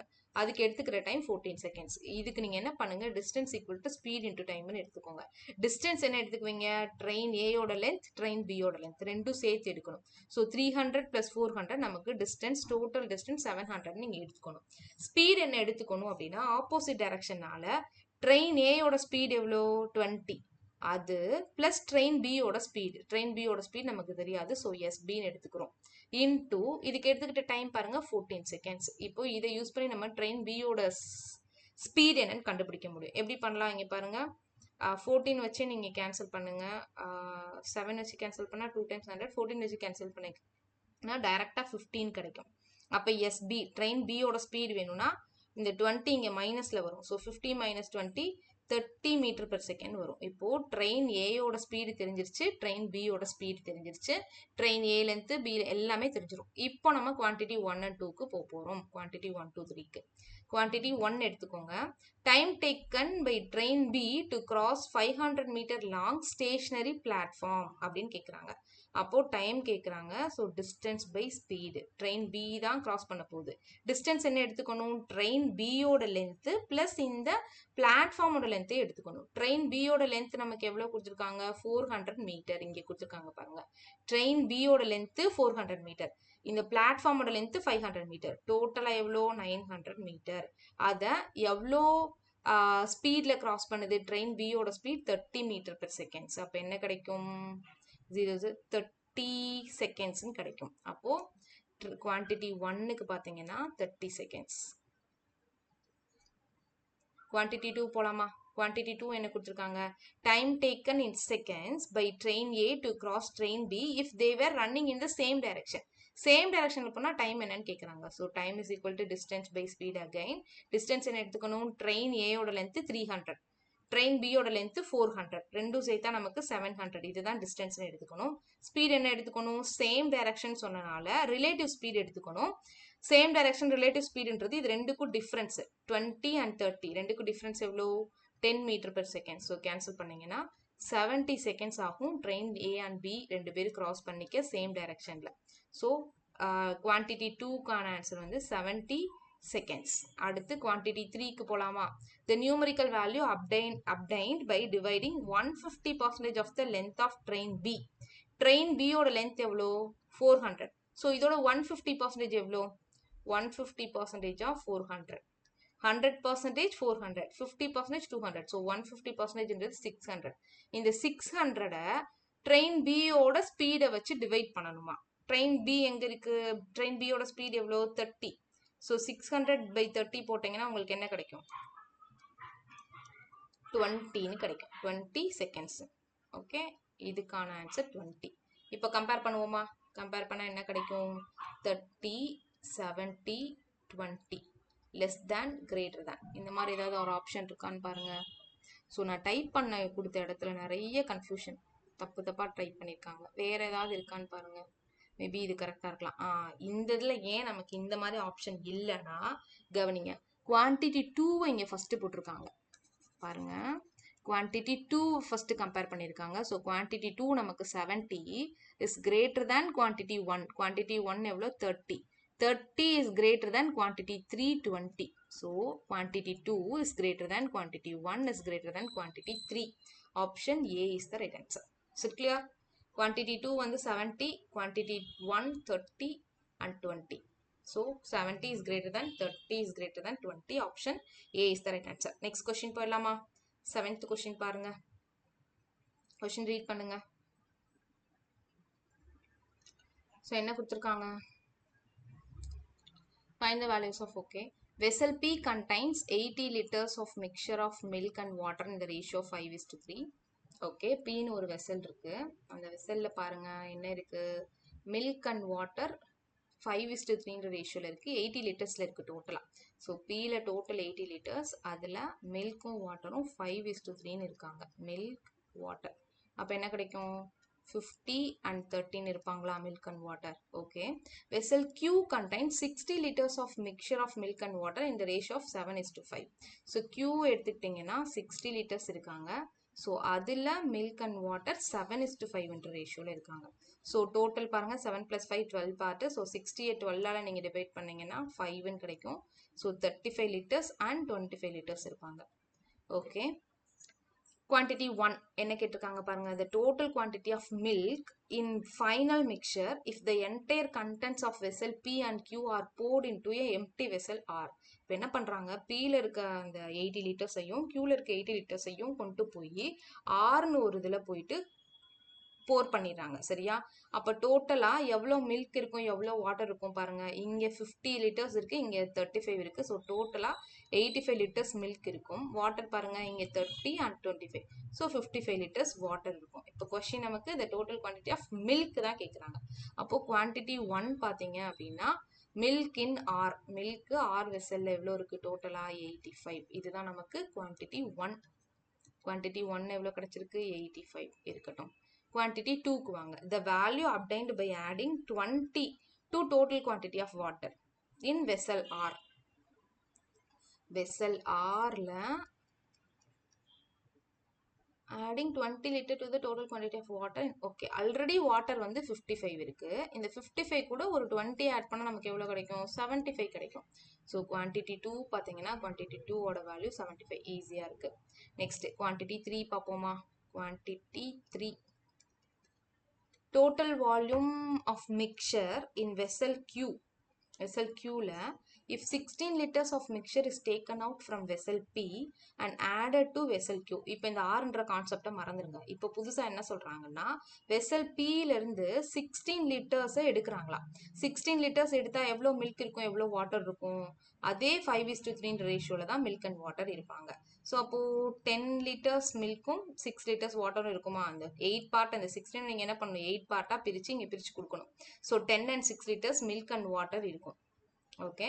இதை கொண்டு போய் என்ன பண்ணுறாங்க, வெசல் Qல போய் ஆட் பண்ணுறாங்க. And then additional 9 liters of pure milk is added to vessel Q. இப்போ வெசல் Qல பார்த்தீங்க அப்படின்னா ஆல்ரெடி நமக்கு வெசல் Qல 35 லிட்டர் மில்க் இருக்கும், வாட்டர் வந்து 25 லிட்டர் இருக்கும். இப்போ இதில் வந்து இங்கேருந்து 16 லிட்டர்ஸ் எடுத்துகிட்டு வராங்களா, அதில் மில்க் வந்து 10 லிட்டர், வாட்டர் வந்து 6 லிட்டர்னு போகும். இது போக 9 லிட்டர்ஸ் பியூர் மில்க்கு ஆட் பண்ணுறாங்களா. ஸோ 9 லிட்டர்ஸ் நீங்கள் ஆட் பண்ணிங்கன்னா உங்களுக்கு டோட்டலாக எவ்வளோ கிடைக்கும்னு பாருங்கள். இங்கே நமக்கு 31. டோட்டல் வால்யூம் தான் கேட்குறாங்க, இது எல்லாமே ஆட் பண்ணணும். ஸோ இங்கே 31 கிடச்சிரும், இங்கே வந்து நமக்கு 454 கிடைக்கும். ஸோ ரெண்டும் நீங்கள் ஆட் பண்ணும்போது நமக்கு 85ன்னு கிடைக்கும். ஸோ குவான்டிட்டி 3 பார்த்தீங்கன்னா 85, லைக் குவான்டிட்டி 1 மாதிரியே. ஸோ இங்கே இருக்க ஆப்ஷன்ஸ் தெரியுதா? ஆப்ஷன்ஸ் தெரியலையா? நான் மறைச்சிருக்கேனா? Okay, wait. ஸோ இப்போ தெரியும் பாருங்கள். ஸோ நமக்கு என்ன வேணும், குவான்டிட்டி 1 அண்ட் குவான்டிட்டி 3 ஈக்குவலாக இருக்குது. ஸோ இங்கே ஆர்டர்லாம் மாறி இருக்கு பாருங்களேன், ஏதாவது மாறி இருக்கான்னு பாருங்கள். Typing quantity 1 is greater than quantity 2 is less than quantity 3. இப்படி ஒரு ஆப்ஷன் இல்லையா, இங்க பாருங்க ஈக்குவேஷன் சரி ஆப்ஷன் பாருங்க, quantity 2 is greater than quantity 1. Actually இந்த இடத்துல லெஸ் தேன் வரணும் கைஸ், இந்த ஆப்ஷன் தான் கரெக்ட். வெயிட் இல்ல, கரெக்டா ஆப்ஷன் செக் பண்ணுங்க. இதெல்லாம் பண்ணிட்டு இந்த ஆப்ஷனை செக் பண்ணி பாருங்களேன். Option B, quantity 1 is equal to quantity 3. Correct. இது quantity 1 85 தான், quantity 3 85 தான். இது ரெண்டும் வந்து எதை விட பெருசா இருக்கு, quantity 2 விட பெருசா இருக்கு. சரியா, இங்க பாருங்க, quantity 1, quantity 3 and quantity 2 இப்படி கம்பேர் பண்றாங்க. quantity 1 85, இதுவும் 85, சரி ரெண்டு ஈக்குவலா இருக்கு. பட் quantity 2 வந்து 75, so greater than. Option B is the right answer. Quantity 1 is equal to quantity 3 is equal to quantity 2. Sorry. Quantity 1 is equal to quantity 3 is greater than quantity 2. Option B is the right answer. So, உங்களை மெயின்ஸ்ல வந்து confuse பண்றது இந்த மாதிரி தான் confuse பண்ணுவாங்க. நம்ம இப்போ next கொஸ்டினுக்கு போயிடலாம். கொஸ்டின் நம்பர் 8 பாருங்க. ஸோ என்னோட ஃபோட்டோ எல்லாமே ஓரளவுக்கு உங்களுக்கு அண்டர்ஸ்டாண்ட் பண்ணிக்க முடியுதுல, இல்லைன்னா சைடில் நான் குட்டியாக வந்துடுறேன். ஓகே, கொஸ்டின் நம்பர் 8 பாருங்க, என்ன கொடுத்துருக்காங்க. ஓகே, இது வேல்யூ கேட்குறாங்க. The ratio of age of P and Q exactly 4 years ago was 3:4. இப்போ P, Q ஓட 4 years ago ratio பாருங்க 3:4. 4 years ago. The ratio of their ages 8 years from now will be 5:6. இப்போலேருந்து 8 yearsக்கு அப்புறம், after 8 years. Okay, இது 4 years ago, இது ratio. அப்போ இந்த ரெண்டு ரேஷியோக்கும் years gap எவ்வளோனா 12 years. புரியுதா? இதுக்கு ரெண்டு பேருக்கு நடுவில் எங்கேயோ உங்களுக்கு ப்ரெசென்ட் வேல்யூ இருக்கும். ப்ரெசென்ட்லேருந்து 4 இயர்ஸ்க்கு முன்னாடி ரேஷியோ, இது ப்ரெசென்ட்லேருந்து 8 இயர்ஸ்க்கு அப்புறம் ரேஷியோ. அப்போ ரெண்டு ரேஷியோக்கும் இயர் டிஃப்ரென்ஸ் பார்த்தீங்கன்னா 12 years. அதுக்கப்புறம் பாருங்க, வெர்டிக்கல் டிஃப்ரென்ஸ் எடுங்க, இது 2 பார்ட், இதுவும் 2 பார்ட் வருது. அப்போ இந்த 2 பார்ட் வேல்யூ தான் 12 years. அப்போ 1 பார்ட் வேல்யூ எவ்வளோ இருக்கும், 6 years இருக்கும். இந்த 6 வச்சு நீங்கள் ஏதாவது மல்டிப்ளை பண்ணி ப்ரெசென்ட் ரேஷியோ கண்டுபிடிச்சிக்கோங்க. இப்போ இது கூட மல்டிப்ளை பண்ணீங்கன்னா, அதாவது 3:4, இந்த ரேஷியோ கூட 3 × 6 போட்டிங்கன்னா நமக்கு எவ்வளோ கிடைக்கும், 18. அதே போல் 4 × 6 போட்டிங்கன்னா 24. இது என்னது, P and Q ஓட 4 years ago ஏஜ். சரியா, அப்போ அட் ப்ரெசென்ட் எவ்வளோ இருப்பாங்க, அட் ப்ரெசென்ட் வேணும்னா P and Q இந்த 18 கூட 4 ஆட் பண்ணணும். ஸோ ப்ரெசென்ட்ல 22 இருப்பாங்க, இவங்க கூட 4 ஆட் பண்ணால் 28 இருப்பாங்க. அப்போ present age of P and Q is 22 and 28. ஓகேவா? எஸ். இப்போ இதுக்கு போயிடலாம், கொஸ்டின் போயிடலாம். குவான்டிட்டி 1 எடுத்துக்கிட்டிங்கன்னா, the present age of R if R is exactly 4 years older than Pன்றாங்க. இப்போ நீங்க ஆர்னு ஒரு பர்சன் கொண்டு வராங்க. இந்த ஆர் பர்சன் எப்படி இருக்காங்க, இதுக்கு முன்னாடி PQ பற்றி தான் பேசுகிறாங்க. ஆர்னு ஒரு பர்சன், அந்த ஆரோட ஏஜ் எப்படி இருக்கு, பியோட ஏஜோட 4 years அதிகமாக இருக்கு. அப்போது 22 + 4 26 கிடைக்கும். ஸோ குவான்டிட்டி 1ஓட வேல்யூ 26. குவான்டிட்டி 2 பார்ப்போமா. குவான்டிட்டி 2 எடுத்துக்கிட்டிங்கன்னா, the average of percentages of P and Q in years. So இவங்க ரெண்டு பேருக்கும் ஆவரேஜ் கேட்குறாங்க. ஸோ 22 + 28/2 என்ன கிடைக்கும், இது ரெண்டும் ஆட் பண்ணால் 50/2 25ன்னு கிடைக்கும். ஸோ குவான்டிட்டி 2ஓட வேல்யூ 25. குவான்டிட்டி 3 எடுத்துக்கிட்டிங்கன்னா, the age of Q exactly 3 years ago. So அப்போ Q - 3 கேட்குறாங்க. So 28 - 3 that is 25. So quantity 3ஓட வேல்யூவும் 25. இப்போ கம்பேர் பண்ணணும். கம்பேர் பண்ண பாருங்க, எப்படி பண்ணலாம்.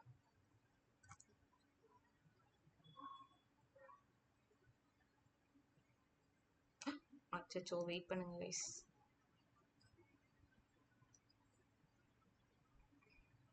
க்ளோஸ் ஆயிடுச்சு, ப்ளீஸ் வெயிட். நம்ம டைப் பண்ணதெல்லாம் போயிருக்குமே, please wait. Is very sorry, அது வந்து ஹேங் ஆகி அப்படியே ஸ்டாப் ஆயிடுச்சு. நம்ம எழுதுனதெல்லாம் இல்லை, பட் நான் ப்ரீவியஸாக நடத்தியிருப்பேன், அது உங்களுக்கு வீடியோவில் இருக்கும்ல, நீங்கள் நோட் பண்ணியிருப்பீங்கல்ல. ஸோ குவான்டிட்டி 1, 2, 3 மூணுமே கண்டுபிடிச்சிட்டோம். So quantity 1 is greater than quantity 2 which is equal to quantity 3. So இது எந்த ஆப்ஷன் இருக்குன்னு பாருங்கள். Option C is the right answer. சரியா, இது 26 கிடச்சிச்சு, இது 25 இது ரெண்டும் ஈக்குவல், இது greater than. Okay, next question போகலாமா. 9th கொஸ்டின் பாருங்கள். வீடியோ பாஸ் பண்ணிட்டு நீங்களே சால்வ் பண்ணுங்க, அப்புறம் என்னோட எக்ஸ்பிளனேஷன் பாருங்க. ஸோ இதுவும் கொஞ்சம் ட்ரிக்கியான கொஸ்டினாக தான் இருந்தது. என்ன கொடுத்துருக்காங்க பாருங்க. ஓகே, ஃபர்ஸ்ட் குவான்டிட்டி 1 டைரக்டாவே கொடுத்துட்டாங்க. a positive integer when divided by 12 leaves a remainder of 7. Okay, ஒரு நம்பர், அந்த நம்பர் என்னன்னு தெரியாது, அது நம்ம என்ன எடுத்துக்கலாம். சரியா, இந்த எண்ணை வந்து 12ஆல டிவைட் பண்ணும்போது எனக்கு 7 கிடைக்குதான். அப்போ இந்த எண்ணை நம்ம எப்படி எக்ஸ்பிரஸ் பண்ணிக்கலாம் அப்படின்னா, எதால டிவைட் பண்றோம், 12ஆல. அப்போ 12ஓட மல்டிபிள் பிளஸ் 7. ஓகேவா, இங்க இந்த ஏன்றது என்னன்னா ஒரு கோஷன்ட். இந்த எண்ணை நீங்க 12ஆல டிவைட் பண்ணும்போது 12 இன்டூ அந்த கோஷன் பிளஸ் 7 போட்டீங்கன்னா அந்த எண் வந்துடும். சரி, எப்பவுமே இந்த நம்பர் இப்படிதான் நீங்க எக்ஸ்பிரஸ் பண்ற மாதிரி இருக்கும். when divided by 15 leaves a remainder of 10. அதே எண்ணை நம்ம என்ன பண்றோம், 15ஆல டிவைட் பண்ணும்போது அப்ப என்ன பண்ணிக்கணும், அந்த மல்டிபிள்ல பீன், இப்போ கோஷன் டிஃப்ரெண்டா இருக்கும், அதை நான் பீன் எடுத்துக்கிறேன். அது கூட நீங்க 10 ஆட் பண்ணீங்கன்னா இந்த நம்பர் கிடைச்சிடும். ஓகேவா, find the smallest 3-digit number that satisfy this condition. இந்த கண்டிஷனை சாட்டிஸ்ஃபை பண்ற மாதிரி இருக்கக்கூடிய ஸ்மாலஸ்ட் 3-digit நம்பர் கேட்குறாங்க. கொஞ்சம் ட்ரிக்கி தான். இது எப்படி பண்ணலாம்னா, இப்போ கவனிங்களேன். இப்போ எனக்கு இது 12 இருக்கு. இப்போ இந்த 7 கூட என்ன ஆட் பண்ணா அது 12 கிடைக்கும் பாருங்க. என்ன ஆட் பண்ணா 12 கிடைக்கும், 5 ஆட் பண்ணா 12 கிடைக்குமா? அப்போ நான் ரெண்டு பக்கமுமே நான் 5 ஆட் பண்றேன். n + 5 ஈக்குவல் டு, இந்த பக்கம் நீங்க 5 ஆட் பண்ணீங்கன்னா என்ன கிடைக்கும், 12a + 7 + 5 போட்டா நமக்கு 12a + 12 கிடைக்குமா? இப்ப பாருங்க, இந்த n + 5ன்ற வேல்யூ, என்னன்றது நம்ம அஷ்யூம் பண்ணி வச்சிருக்க இந்த நம்பர். இந்த நம்பர் கூட 5 ஆட் பண்ணோம்னா அந்த நம்பர் கம்ப்ளீட்டா 12ஆல டிவைட் ஆகும். 12aன்றதும் 12ஆல டிவைட் ஆகும், 12ன்றதும் 12ஆல டிவைட் ஆகும். அதே போல இங்க வந்து நம்ம இந்த நம்பர் கம்ப்ளீட்டா 15ஆல டிவைட் ஆகுற மாதிரி நம்ம பார்க்கணும். அப்போ 15b + 10, இது கூட நம்ம இன்னும் என்ன பண்ணணும், இந்த 10 கூட எது ஆட் பண்ணா 15 வரும், 5 ஆட் பண்ணா 15 வரும். அப்போ நான் ரெண்டு பக்கமும் ஆட் பண்றேன். n கூடயும் 5 ஆட் பண்ணீங்கன்னா n + 5ன்னு கிடைச்சிரும், which is equal to, already அங்க 15b இருக்கு. ஓகேவா, இந்த 10 கூட 5 ஆட் பண்ணும்போது 15ன்னு கிடைக்கும். அப்போ இந்த இடத்துல n + 5ன்றது இது கம்ப்ளீட்டா 12ஆல டிவைட் ஆகும். 12ஓட மல்டிபிள் என்னன்றது, இது கம்ப்ளீட்டா 15ஓட மல்டிபிள். அப்போ பாருங்க, இப்போ நம்ம என்ன கண்டுபிடிக்க போறோம்னா, n + 5ஓட வேல்யூ லீஸ்ட் வேல்யூ நம்ம கண்டுபிடிக்க போறோம். அதுக்கு நீங்க என்ன பண்ணணும், இந்த n + 5ன்றது 12ஆலையும் கம்ப்ளீட்டா டிவைட் ஆகும், n + 5ன்ற அதே வேல்யூ 15ஆலையும் கம்ப்ளீட்டா டிவைட் ஆகும். அப்போ நம்ம என்ன பண்ண போறோம் அப்படின்னா, LCM ஆஃப் 12 and 15 கண்டுபிடிச்சோம் அப்படின்னா, n + 5 இருக்குல்ல, அதோட லீஸ்ட் காமன், அதாவது அது n + 5ஓட வேல்யூ நமக்கு கிடைக்கும், லீஸ்ட் வேல்யூ கிடைக்கும், லீஸ்ட் பாசிபிள் வேல்யூ. சரியா, 12 and 15ஓட LCM என்ன பார்த்தீங்கன்னா 60. நமக்கு தேவை 3-digit நம்பர். அப்போ லீஸ்ட் காமன் மல்டிபிள்ன்றது ஒரு பாசிபிலிட்டி தான். சரியா, இப்போ இந்த 16 எடுத்துக்கிட்டீங்கன்னா 60யும் 12ஆல டிவைட் ஆகும், 15ஆலையும் டிவைட் ஆகும். சரியா, ஆனா நமக்கு 3-digit நம்பர் வேணும். அப்ப 60ஓட அடுத்த மல்டிபிள் பாருங்க 120. அப்போ இந்த 120ன்ற வேல்யூ வந்து 12ஆலையும் டிவைட் ஆகும், 15ஆலையும் டிவைட் ஆகும். அப்போ n + 5ஓட வேல்யூ நமக்கு இங்க 120ன்னு கிடைச்சிருக்கு. புரியுதா, n + 5ஓட 3-digit பாசிபிள், இந்த ரெண்டாலையும் டிவைட் ஆகக்கூடிய 3-digit நம்பர், லீஸ்ட் நம்பர் பாத்தீங்கன்னா 120 தான். இப்போ இந்த 120 12ஆலையும் டிவைட் ஆகும், 15ஆலையும் டிவைட் ஆகும். அப்போ என்னோட வேல்யூ என்ன இருக்கும், 120ல இருந்து நம்ம 5 மைனஸ் பண்ணிட்டோம்னா n is equal to 115 இருக்குமா? என்னோட வேல்யூ என்ன வந்துடும், 115. இப்போ இந்த 115 எடுத்துக்கிட்டீங்க அப்படின்னா பாருங்க, 115 7ஆல, இது 12 வச்சு நீங்க டிவைட் பண்ணும்போது 7 ரிமைண்டர் கிடைக்கும். 15 வச்சு டிவைட் பண்றீங்கன்னா உங்களுக்கு 10 ரிமைண்டரா கிடைக்கும். சரியா, அப்போ நமக்கு இந்த கண்டிஷனை சாட்டிஸ்ஃபை பண்ணக்கூடிய 3-digit ஸ்மாலஸ்ட் நம்பர் எதுன்னு கேட்டீங்கன்னா 115 தான். Okay, is it clear? இப்போ என்னோட வேல்யூ தான் இங்க நம்ம கேக்குறாங்க, n is equal to 115. இதுதான் குவான்டிட்டி 1. புரியுதான்னு பாருங்க. நம்ம இப்படிதான் இதை ப்ரொசீட் பண்ணி ஆகணும். என்னோட பாசிபிள் 3-digit வேல்யூ வேணும்னா இதுதான் ப்ரொசீஜர். இப்போ குவான்டிட்டி 2க்கு போலாம். குவான்டிட்டி 2 பாருங்க, the sum of the largest 2-digit prime number and 18. So largest 2-digit prime நம்பர்னா 1ல இருந்து 100க்குள்ள இருக்கக்கூடிய லார்ஜஸ்ட் prime நம்பர். 100ன்றது prime நம்பர் இல்லை, 99ன்றது prime நம்பர் இல்லை, 98ன்றதும் prime நம்பர் இல்லை, பட் 97 எடுத்துக்கோங்க. 97ன்றது ஒரு prime நம்பர். ஸோ அதுதான் லார்ஜஸ்ட் 2-digit prime நம்பர் 97. அது கூட ஒரு 18 ஆட் பண்ணீங்கன்னா உங்களுக்கு என்ன கிடைக்கும், 115. ஸோ குவான்டிட்டி 2வும் நமக்கு 115 கிடைச்சிருக்கு. நெக்ஸ்ட் குவான்டிட்டி 3 பார்ப்போமா. குவான்டிட்டி 3 என்ன, least common multiple of 23 and 5. 23 5க்கு எல்சிஎம் கேட்குறாங்க. 23க்கும் 5க்கும் காமன் ஃபேக்டர்ஸ் எதுவுமே இல்லை. அப்போ ரெண்டோட ப்ராடக்ட் தான் நமக்கு எல்சிஎம்மாக இருக்கும். இதுவும் நமக்கு 115 கிடைக்குது. அப்போ quantity 1 is equal to quantity 2 is equal to quantity 3. Option B is the right answer. சரி கிளியர்? புரிஞ்சதா? ஸோ 10th சம் நான் என்ன பண்ண போறேன்னா உங்களுக்கு ஒர்க் அவுட் சம்மா. ஸோ நான் ப்ரீவியஸ் செஷனில் ஒரு ஒர்க் அவுட் சம் கொடுத்தேன். பட் யாருமே ஒருத்தரோ 2 பேரோ பண்ணியிருந்தீங்கன்னு நினைக்கிறேன். ஸோ ஒர்க் அவுட் சம் மறக்காம ஆன்சர் பண்ணுங்க. ஸோ இந்த கொஷினுக்கான ஆன்சர் உங்களுக்கு அந்த பிடிஎஃப் கோர்ஸ்லையும் இருக்கு. இல்லைன்னா நான் கமெண்ட்ல நான் கமெண்ட் பண்றேன். ஸோ இதுக்கான ஆன்சரை டெஃபினட்டாக நீங்கள் பண்ணணும். ரொம்ப ஈஸியாக தான் இருந்தது. நான் முடிஞ்சால் இதை நெக்ஸ்ட் செஷனில் ஆன்சராக கொண்டு வரேன். நெக்ஸ்ட் செஷன் ஸ்டார்ட் பண்ணும்போது இந்த ஒர்க் அவுட் சம்க்கான ஆன்சரை நான் அந்த செஷனில் சால்வ் பண்ணுறேன். இதோட கண்டினியூஷன் செஷன் பாருங்கள். கமெண்ட்டும் பண்ணுங்க. பிடிஎஃப் கோர்ஸ்ல இதோட நீங்கள் எக்ஸ்பிளனேஷன் பார்த்துக்கலாம். நெக்ஸ்ட் செஷனில் நான் கண்டிப்பாக அந்த கொஸ்டினை சால்வ் பண்ணி காட்டுறேன். ஸோ இந்த செஷன் உங்களுக்கு யூஸ்ஃபுல்லாக இருந்துச்சா இல்லையான்றத ஃபீட்பேக்கை சொல்லுங்க. பிகாஸ் நமக்கு இதே பாருங்களேன் 1 ஹவரை தாண்டி போயிடுச்சு. நடுவில் நிறைய ஸ்ட்ரகிள்ஸ், நமக்கு பிபிடிலாம் க்ளோஸ் ஆயிடுச்சுப்பா. ஓகே, ஸோ செஷன் யூஸ்ஃபுல்லாக இருந்துச்சா இல்லையான்னு மறக்காமல் சொல்லுங்கள். டெய்லி மெயின்ஸ் லெவல் கண்டென்ட்டுக்கு எக்ஸாம் ராலி அந்த பிடிஎஃப் கோர்ஸ் யூஸ் பண்ணிக்கோங்க. டெய்லி கொடுப்பாங்க. ஓகேவா? அண்ட் குவான்டிடேட்டிவ் ஆப்டிடியூட்ல ஸ்ட்ராங் பண்ணுறதுக்கு நம்மளோட குவான்ஸ் 8 to 60 டேஸ் பிளானரோட இருக்குது. ஸோ 60 டேஸ் பிளானர் நான் டிஸ்கிரிப்ஷனில் வைக்கிறேன். அதையும் யூஸ் பண்ணி சால்வ் பண்ணுங்கள். 2 வேலிடிட்டியில் இருக்குது. மறக்காமல் யூஸ் பண்ணிக்கோங்க. நெக்ஸ்ட் செஷனில் மீட் பண்ணலாம். Thank you, by.